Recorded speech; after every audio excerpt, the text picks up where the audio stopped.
So we got the rate cut, as expected, cut from 4% to 3.75%. But what's most important to look at now is what was said following the decision. Remember, the key here is it was a 5-4 vote to cut rates. That means 4 out of the 9 MPC members wanted to hold, citing that inflation is still a problem, that cutting rates could add to the inflation story, and that we're not quite ready to do so. I tend to agree. Even though inflation came down to 3.2%, that's CPI. Real inflation is still higher. We can all feel it when we go out and spend money. You go to the supermarket and buy 4 things, it costs you £20. Inflation is still there. By cutting rates, we run the risk of an over increase in activity, which could push inflation higher again. Remember, it's a lagging effect.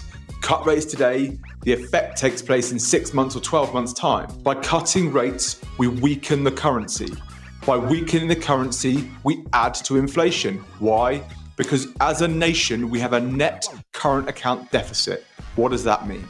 It means that we import more than we export. With a weaker currency, the cost of goods and services coming into the country goes up. That can only be passed on to the consumer in the form of price rises, also known as inflation. Where do we go from here? Well, all the numbers were good this week. PMIs, as I've said, were decent. That's a good sign.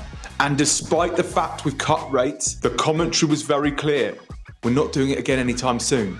So the market will now turn its head to the new year. We don't have any meaningful sterling data till January the 15th. That's what we're now focusing on. So from currency terms, what you see is what you get for the time being. I'm Dave, I'm from Lucid Financial Markets. I make daily content about financial markets in a way that's easy to understand. Hit like and follow me for more.